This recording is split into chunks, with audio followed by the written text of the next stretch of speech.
मुलांनो, आज आपण त्रिकोणमितीय गुणोत्तरावर आधारित काही गणितं पाहणार आहोत. जर त्रिकोणमितीय गुणोत्तरं कशी काढायची हे जर तुम्हाला माहीत नसतील, तर तुम्ही माझ्या या आधीच्या व्हिडिओमध्ये मी ते सगळे सविस्तरपणे सांगितलेले आहे. तर तुम्ही नक्की जाऊन ते व्हिडिओ बघा. म्हणजे तुम्हाला ही जी गणितं आहे ती अतिशय सोप्या पद्धतीने सोडवता येतील. आता बघा, या इथे एक त्रिकोण दिलेला आहे आणि त्या त्रिकोणासंबंधातली माहिती त्यांनी इथे दिलेली आहे आणि आपल्याला काही प्रश्न दिलेले आहेत ते आपल्याला सोडवायचे आहे. बघा, त्रिकोण YXZ या त्रिकोणामध्ये X हा कोन जो आहे तो 90 अंशाचा आहे. म्हणजेच एक कोन काटकोन आहे, म्हणजेच हा काय आहे, काटकोन त्रिकोण आहे. तर आणि त्यांनी जी माहिती दिलेली आहे, इतर माहिती बघा, या बाजू ज्या दिलेल्या आहेत, एक XZ या बाजूची लांबी दिलेली आहे 8 सेंटीमीटर आणि YZ हा कर्ण दिलेला आहे. काटकोनासमोरील बाजूला कर्ण म्हणतात. कर्णाची लांबी दिलेली आहे 17 सेंटीमीटर आणि यावरून आपल्याला त्यांनी काही त्रिकोणमितीय गुणोत्तरं काढायला सांगितलेत. बघा, sin Y, cos Y, tan Y, sin Z, cos Z, tan Z. आता हे काढताना काय करायचं, या त्रिकोणामधल्या दोन ज्या बाजू आहेत, एक कर्ण आणि एक कोनालगतची जी बाजू आहे, काटकोनाला लागून जी बाजू आहे, ती एका बाजूची लांबी आपल्याला दिलेली आहे. दुसऱ्या बाजूची लांबी आपल्याला माहित नाहीये. तर त्रिकोणमितीय गुणोत्तर काढण्यासाठी प्रथम आपल्याला तिन्ही बाजूंची लांबी माहित असणं आवश्यक असतं. तर प्रथम आपण XY ची लांबी काढूया. तर ते काय लिहिणार आपण? तर हा जो त्रिकोण आहे YXZ हा काटकोन त्रिकोण आहे.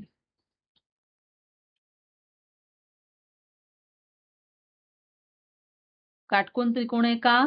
कारण यामधला एक कोन काटकोन आहे. कुठला? कोन X बरोबर 90 हे आपल्याला दिलेलं आहे. आता आपल्याला ही त्रिकोणमितीय गुणोत्तर काढण्यासाठी आपल्याला XY बाजू काढायची. जेव्हा कोन काटकोन त्रिकोण असतो, तेव्हा आपण पायथागोरसचं जे प्रमेय आहे, त्याचा वापर आपण इथे करू शकतो. तर पायथागोरसचं प्रमेय काय आहे? पायथागोरसच्या प्रमेयावरून पायथागोरसचं प्रमेय केवळ काटकोन त्रिकोणासाठीच लागू पडतं. तर पायथागोरसचं प्रमेय काय सांगतं?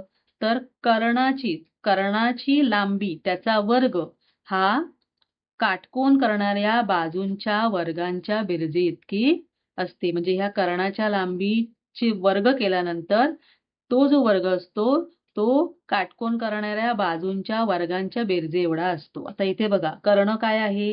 YZ. YZ वर्ग बरोबर पहिली बाजू, म्हणजे काटकोन करणाऱ्या बाजू दोन बाजू आहेत. एक बाजू काय आहे? XY आणि दुसरी बाजू काय आहे? XZ. यांच्या वर्गांच्या बेरजे एवढा याचा वर्ग असतो. आता आपण ज्या ज्या बाजूंची आपल्याला लांबी माहिती आहे, ती आपण आता लिहिणार. YZ आपल्याला माहिती आहे का? तर हो, 17. 17चा वर्ग बरोबर XY चा वर्ग. XY काय आहे? काढायचंय. XY चा वर्ग अधिक XZ काय आहे? 8. 8चा वर्ग. आता 17चा वर्ग किती येतो? तर आपल्याला जर हे वर्ग कसे काढायचे हे जर माहीत हवं असेल, तर माझे याआधीचे व्हिडिओ तुम्ही बघितला तर त्यामध्ये वर्ग कसा काढायचा, वर्गमूळ कसं काढायचं हे सविस्तर आणि अगदी सोप्या ट्रिकमध्ये दिलेलं आहे. तर तुम्ही नक्की जाऊन माझे ते व्हिडिओ बघा. म्हणजे अगदी सोप्या पद्धतीने तुम्हाला पाठ सुद्धा करायची गरज नाही. तुम्ही हे 2 अंकी संख्यांचे वर्ग काढू शकता. तर 17चा वर्ग आहे 289. XY चा वर्ग अधिक 8चा वर्ग किती येतो? 8 8 64. आता बघा, आपल्याला XY काढायचंय. तर जे काढायचंय ते आपण हे डाव्या बाजूला ठेवलं इथे. हे इथे ठेवल्यानंतर ही जी संख्या आहे ती आपण आधी लिहिणार आणि हे जे 64 आहेत ते आपले बरोबर चिन्हाच्या विरुद्ध बाजूला जाणार. त्याचं चिन्ह अधिक होतं, ते होणार वजा. XY चा वर्ग बरोबर 289 वजा 64. आता हे किती येतं बघा? XY चा वर्ग बरोबर 289 वजा 64 येतं 225. आता आपल्याला काय करायचंय? आपल्याला XY ची किंमत काढायची म्हणजे वर्गमूळ काढायचंय. तर XY वर्गचं वर्गमूळ आलं XY आणि 225 हे कोणाचं वर्गमूळ आहे? आता हे सुद्धा वर्गमूळ कसं काढायचं हे पण अतिशय सोप्या पद्धतीने मी माझ्या व्हिडिओमध्ये सांगितलंय. तर नक्की तुम्ही तो व्हिडिओ पहा. 225 हे 15चं वर्गमूळ आहे. आणि इथे आपण काय केलंय? वर्गमूळ काढलंय. मग आपण इथे लिहूया. दोन्ही बाजूंची वर्गमुळे काढू. म्हणून आपल्याला XY ची किंमत आली 15 सेंटीमीटर. सेंटीमीटर म्हटलेलं आहे त्यांनी. त्यामुळे येणार 15 सेंटीमीटर. आता बघा आपल्याला त्यांनी काय प्रश्न विचारलाय? आपल्याला त्रिकोणमितीय गुणोत्तरे विचारली आहेत. कुठली कुठली विचारले? तर आता आपल्याला तिन्ही बाजू मिळाल्यामुळे आपण आता ही गुणोत्तरं काढू शकतो. पहिला आहे साइन Y. साइन Y आपण कसं काढणार? बघा या आकृतीमध्ये हा जो साइन Y कुठला आहे? हा कोन आहे. तर ह्या साइन गुणोत्तर काय आहे? समोरील बाजू भागिले कर्ण. हे सुद्धा तुम्हाला समजलं नसेल तर माझ्या ह्या गुणोत्तराच्या संदर्भातला त्रिकोणमितीय गुणोत्तरासंदर्भातला जो व्हिडिओ आहे तो नक्की जाऊन बघा. तर साइन गुणोत्तर काय आहे? समोरील बाजू भागिले कर्ण. समोरील बाजू काय आहे? X Z आणि कर्ण काय आहे? Y Z.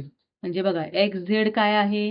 किंमत काय आहे XZ ची? 8 आणि YZ किती आहे? 17. म्हणून साइन Y गुणोत्तर आलं 8 भागिले 17. आता पुढचं काय विचारलंय त्यांनी? Cos Y.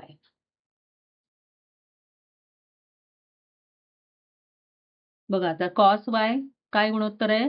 लगतची बाजू भागिले कर्ण. तर Y च्या लगतची बाजू कुठली आहे? XY आणि कर्ण काय आहे?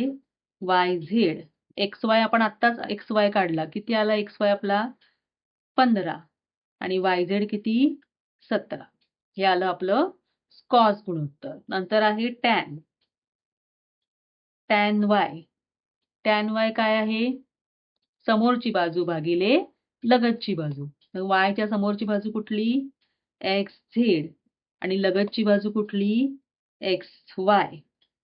XZ आहे 8 आणि XY आहे 15. म्हणजे आपलं टॅन गुणोत्तर आलं, टॅन Y आलं 8 भागिले 15. आता याच पद्धतीने आपण याचं झेडची जी गुणोत्तरे आहेत, झेड कोनाच्या संदर्भातली साइन, कॉस आणि टॅन ती काढणार आहोत. तर साइन झेड काय येणार? आता झेड हा कोन कुठला आहे? इथला आहे. याच्या समोरची बाजू भागिले कर्ण. झेडच्या समोरची बाजू आहे XY आणि कर्ण आहे YZ. तर XY किती आला आपला? 15 आणि YZ आहे 17. नंतर कॉस झेड. कॉस झेड बघा काय येणार? लगतची बाजू भागिले कर्ण. लगतची बाजू आहे XZ आणि कर्ण आहे YZ. XZ काय आहे? 8 आणि YZ आहे 17. नंतर आहे टॅन. टॅन झेड काय येणार? टॅन झेड येणार समोरची बाजू भागिले लगतची बाजू. XY भागिले XZ. XY आहे 15 आणि XZ आहे 8. 15 भागिले 8 अशा पद्धतीने आपण ही जी आपल्याला गुणोत्तर काढायला सांगितली होती ती आपण गुणोत्तर काढलेली आहेत. तर आपल्याला जी माहिती दिलेली आहे त्रिकोणामध्ये 2 कुठल्यातरी बाजू आपल्याला दिलेल्या असतात. तर तिसरी बाजू काढण्यासाठी आपण काय केलं? पायथागोरसचा प्रमेयाचा वापर केला आणि ती तिसरी बाजू काढल्यानंतर आपण ही त्रिकोणमितीय गुणोत्तर काढू शकलो. कळलं? आपण अजून एक उदाहरण बघूया थोडंसं वेगळं. आता इथे बघा त्रिकोण दिलेला आहे LMN आणि हा त्रिकोण कसा आहे? काटकोन त्रिकोण आहे कारण त्यातला एक कोन 90 अंशाचा आहे.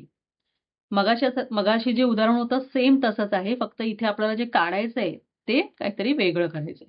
इथे बघा कोन M जो आहे तो आहे 90 अंशाचा आणि आपल्याला काय माहिती दिली आहे? आपल्याला दिलेलं आहे कॉस थिटा बरोबर 24 भागिले 25 ही माहिती दिलेली आहे आणि या त्रिकोणामधल्या कुठल्याही बाजू दिलेल्या नाहीये. त्यांची किंमत दिलेली नाही. आणि मग त्यावरून आपल्याला काय काढायचंय? साइन थिटा, टॅन थिटा तसेच साइन स्क्वेअर थिटा आणि कॉस स्क्वेअर थिटा आपल्याला काढायचंय. तर पहिलं आपण काय करणार? आपल्याला जी माहिती दिली आहे ती आपण आधी लिहिणार. आता इथे काय आहे? काटकोन त्रिकोण दिलेला आहे.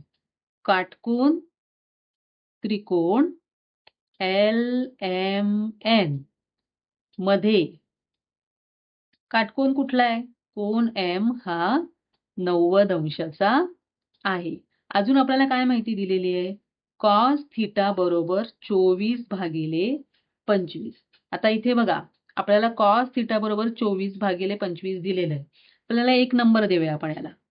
आता काय आहे, इथे जर आपण कॉस गुणोत्तर घेतलं, थिटा इथे आपल्याला त्यांनी दिलेला आहे. एन हा जो कोन आहे तो आपण थिटा घेतलेला आहे. तर कॉस गुणोत्तर कसं काढतात? आपण जी त्रिकोणमितीय गुणोत्तर बघितली, तर कॉससाठी काय सूत्र आहे? तर लगतची बाजू, कोनालगतची बाजू भागिले कर्ण. तर थिटा कोनालगतची बाजू कुठली आहे? एन. आणि कर्ण काय आहे इथे? काटकोनासमोरील बाजू, कर्ण LN. तर हे जे कॉस गुणोत्तर काय आलं? कॉस थिटाचं MN भागिले LN. ह्याला आपण 2 नंबर देऊया. आता इथे जर बघितलं, या जी दोन्ही जी समीकरणं आलेली आहेत, त्याच्यामध्ये आपल्याला काय दिसतंय बघा, डाव्या बाजूला कॉस थिटा आहे. म्हणजे दोघांची पण डावी बाजू समान आहे. आणि ज्यावेळेला 2 समीकरणांची डावी बाजू समान असते, तेव्हा त्यांची उजवी बाजू पण समान असते. त्यामुळे ही बाजू समान आहे म्हणून ही बाजू पण समान. म्हणून यावर आपण काय लिहिणार? म्हणून MN भागिले LN बरोबर 24/25. हे आपण कसं लिहिलं? कशावरून लिहिलं? तर समीकरण 1 व 2 वरून.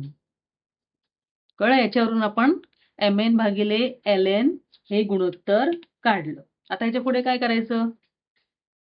तर बघा, MN भागिले LN बरोबर 24/25. आता हे गुणोत्तर आहे. तर गुणोत्तरामध्ये काय असतं? आपण गुणोत्तर कधी काढतो? ज्या वेळेला सामायिक भाग जेव्हा गुणोत्तरामधला, ज्या 2 संख्यांमधला सामायिक भाग जेव्हा जातो किंवा 2 संख्यांमध्ये जेव्हा सामायिक भाग असतो, तो गेल्यानंतर जे उरतं ते गुणोत्तर असतं.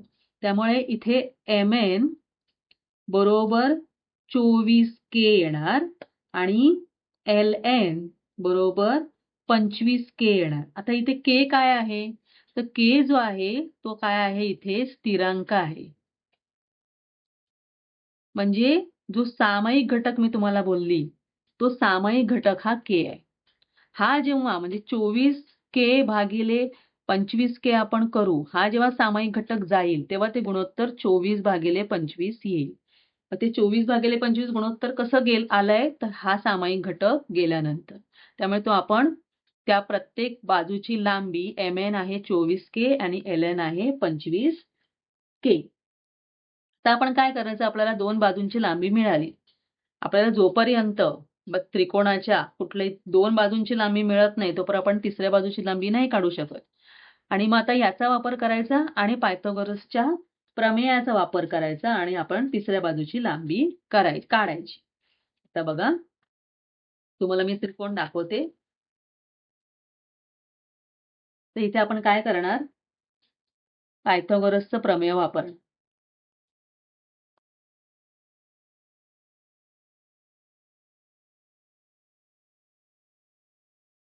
प्रमेयावरून.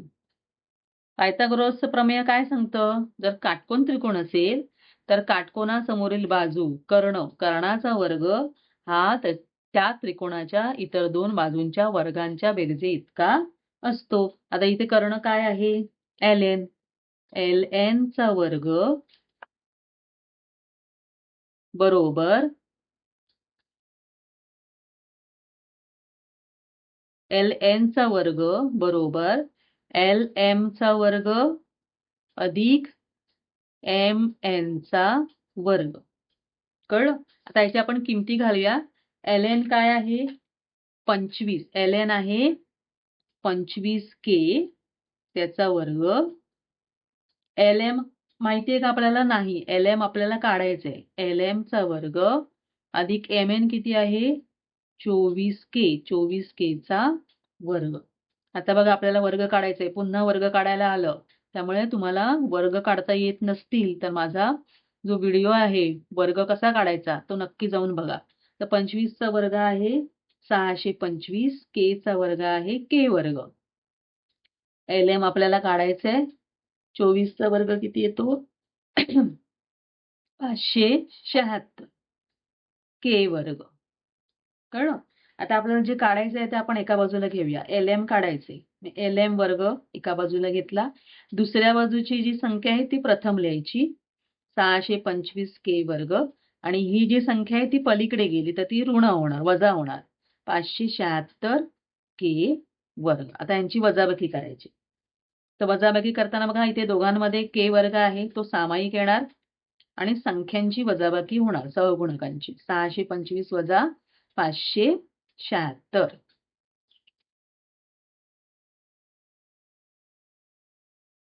तर 625 LM ची किंमत काढतोय आपण. LM वर्ग बरोबर 625 वजा 576 येतं 49 आणि आपला जो सामायिक आपण काढलेला तो के वर्ग. आता काय करणार?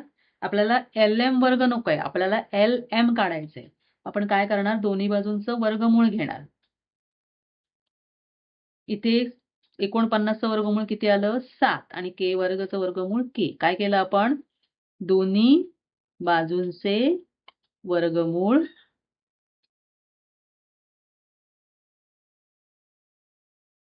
काढू. म्हणजे आपल्याला LM मिळाला. LM किती मिळाला? 7 के. आता हे मिळाल्यानंतर आपल्याला काय करायचं? ते तिन्ही बाजूंची आपल्याला लांबी मिळाल्या. आता आपल्याला त्यांनी काय काढायला सांगितलंय? साइन थिटा, टॅन थिटा आणि कॉस थिटा.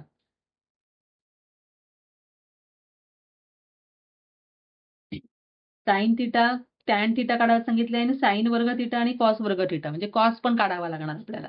तर प्रथम आपण साइन काढूया. साइन थिटा काय येणार? समोरील बाजू भागिले कर्ण. तर त्या गणितामध्ये तुम्ही हा प्रश्न पुस्तकामध्ये बघू शकता. पुस्तकामधलाच हा प्रश्न मी घेतलेला आहे.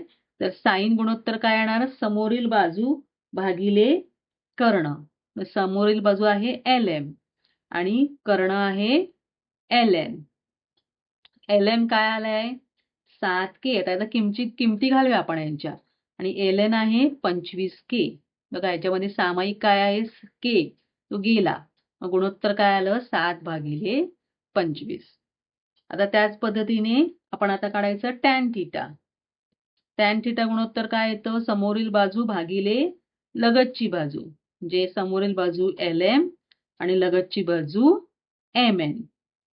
किमती काय आहेत? 7 के आणि MN ची किंमत आहे 24 के. इथे पण सामायिक के भाग लागला, उरले 7 भागिले 24. आता आपण कॉस पण काढूया.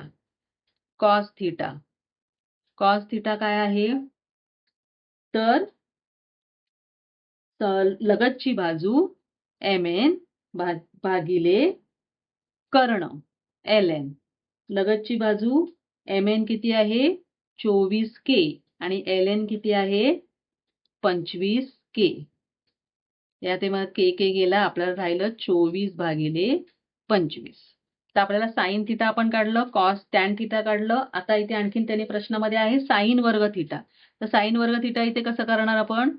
साइन वर्ग थिटा म्हणजे यांचा वर्ग करायचा. 7 भागिले 25. त्याचा वर्ग किती येणार? 7 7 49 भागिले 25चा वर्ग 625. आणि दुसरं त्यांनी विचारलंय कॉस वर्ग थिटा. तर कॉस वर्ग थिटा कसा काढायचा? कॉस काढलाय आपण. 24 भागिले 25 त्याचा वर्ग करायचा.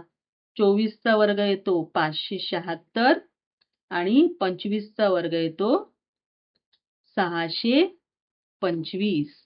अशा पद्धतीने आपण जी गुणोत्तर आहे त्यांचा वापर करून जी सूत्र आहे त्यांच्या आधारे आपण ह्या अशा किमती सहज पद्धतीने काढू शकतो.